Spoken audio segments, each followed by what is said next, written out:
Hello! Hope you guys are all okay and all good. Welcome to another video. My name is George. For those of you who don't know, feel free to subscribe down below if you're not already. And this is something I've been meaning to do for a really long time, and I'm sorry. I went on holiday back in November 2019. I can't believe I'm talking about 2019 as if it was last year, because obviously it was.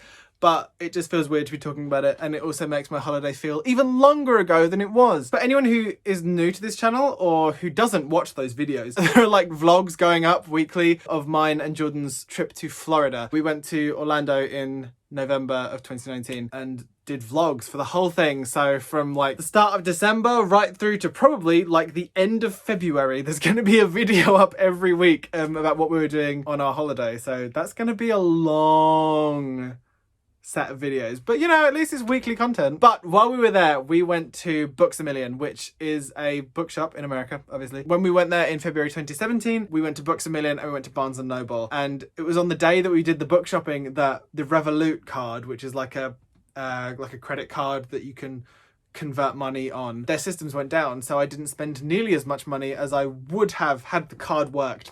But on this occasion, the card was working, so I bought 6 books while we were in Books A Million in Florida. So I wanted to do a haul telling you all about these books and why I got them. Also, the reason that I like going to bookshops while I'm in America is because in America there is a lot more queer YA than there is in the UK. Now there are shops like Foyles and Gaze the Word in London and many places on the internet where you can buy these books, but I wanted to pick up things in America because I was there that I would not be able to pick up if I was here. So that's why I picked these books up, and now I'm going to tell you what they are. The first book that I picked up was We Are Okay by Nina LaCour.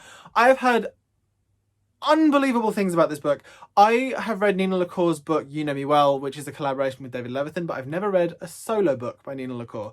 And I've heard wonderful things about this book. In fact, it was on, someone did a 100 best YA books of the decade, and this was on there with the caption, obviously. So that's a good sign. So I'm really looking forward to reading this. Having never read a solo Nina book before, this is very exciting. The next book on this list is Tyler Johnson Was Here by J. Coles. This is a book that has been on my radar for a really long time.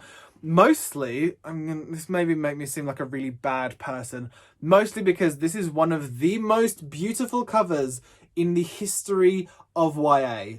Fight me. It's so stunning. I'm so in love with this cover, and it's been on like one of my wish lists for as long as I can remember. I don't even know a huge amount about the book, but everything that I have heard about it is really good. Does that make any sort of sense? Anytime I've seen someone talking about it, it's been positive, and I'm really looking forward to reading it. It sounds so fantastic, and like I said, I'm head over heels in love with this entire cover. It's so stunning. It's quite high up on the TBR. The next book on this list is White Rabbit by Caleb Roehrig, who I still don't know if I'm pronouncing their surname correctly. I mentioned in my second A to Z of LGBTQIA+ books that I loved Last Seen Leaving by Caleb Roehrig, and I'm so looking forward to reading this book. I think I read like a sample of it a really long time ago, but I loved Last Seen Leaving. It was a queer YA thriller. This, I believe, is also in the same boat. I think he has to solve a murder with his ex-boyfriend who has literally just dumped him, which sounds so up my street. So yes, this. The next book on this list is The Past and Other Things That Should Stay Buried by Shaun David Hutchinson. This is about a boy called Dino whose ex-best friend July has just died and then suddenly come back to life, and in the book they have to figure out what is going on, why she's come back to life, and what exactly went wrong in their friendship. I love Shaun David Hutchinson's books. 5 Stages of Andrew Brawley, At the Edge of the Universe, 2 fantastic books. I have We Are the Ants up on my shelf that I need to read, but he does sort of high concept contemporary YA that's gay, so I really appreciate it on a spiritual level. So I'm really looking forward to reading this. I think even when I was there last time, was when I picked up At the Edge of the Universe, but I seem to go to America and grab myself a Shaun David Hutchinson book, because why wouldn't you? He's a fantastic writer. The 2 books of his that I've read, I loved, so I'm really looking forward to reading this one. Yay. Next up on this list is Me, Myself and Him by Chris Tebbetts. I have a fun story about this one, and I'm going to tell it to you. When I used to work in publishing, I read a sample of this book, and I was so in love with it. It's gay YA sliding doors, and I was into it. If you don't know what Sliding Doors is, educate yourself. It's a cracking film with Gwyneth Paltrow where she doesn't get on a train and suddenly her life like splits in two and she's like these two concurrent storylines, and that's what this is. The main character in this book is a guy called Chris who does a hit of whippets, falls down and breaks his nose. In one timeline his parents ship him off to go and live with his dad and his new wife. In the other timeline his parents remain blissfully unaware of what has happened and he stays home with his friends for the summer. It's these two concurrent storylines and I have no idea how this is going to turn out, and that's what makes this book so exciting. When I read the sample of it, that's what made the book so exciting to me, is that it was like, how is the author going to handle these two storylines running at the same time? How is this book going to make sense to me? How are they going to have these storylines converge into some kind of ending that is satisfying? I'm so intrigued. It's a fantastic concept that I absolutely love and I'm really excited for this. So I have like priors with this book and I'm super excited to see what it's like. And last but by no means least, the last book that I picked up was The Music of What Happens by Bill Konigsberg. I'm a big fan of Bill Konigsberg. His book Openly Straight and Honestly Ben are two of my absolute favourites. I also really liked The Porcupine of Truth, but Honestly Ben and Openly Straight are two of my favourites. I don't know whether there's a third one coming out.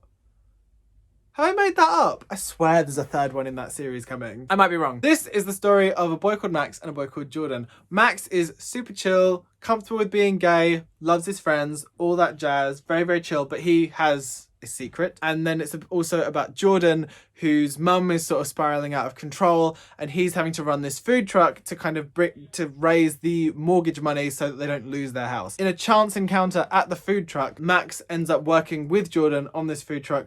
The two of them end up learning a lot about each other and end up helping each other through their various problems, and maybe or maybe not there's romance in there. I couldn't possibly say, but I finished this book today and it's so good. I've already finished this one. I had the audiobook of it already, so I bought a physical copy because I wanted the physical Bill Konigsberg goodness on my shelf. This book is so good. It's such a great start to my reading year. It's such a beautiful book. I love Bill Konigsberg's writing at the best of times, but this is something else. The dual perspective is so satisfying. I love it an awful lot. And I'm so glad that I made it my first read of 2020. And I'm so glad that I picked it up while I was on holiday. It's an absolutely fantastic book. I also highly recommend Openly Straight and Honestly Ben. They're two absolutely stonking books. But this, it has a quote from Shaun Hutchinson on the back. Well, would you look at that? This book is fantastic and I love it an awful lot. Yay. So those are the books that I picked up while I was on my holiday in Florida this year. If you've read any of these, you let me know in the comments box below. You let me know what you thought. You let me know if they're any good. I would love to hear from you. If you've read The Music of What Happens by Bill Konigsberg, feel free to chat with me in the comments box below because I would love to talk about it because it's such a good book. Yes, if you've read any of these, let me know. I'd love to hear from you. But those are my holiday books. Oh, the stuns. Oh, the stuns. That is the end of this video. I hope you guys enjoyed that. If you did, don't forget to put a thumb on it and subscribe down below if you want to see more. I love each and every one of your faces and I'll speak to you as soon as I possibly can. Bye!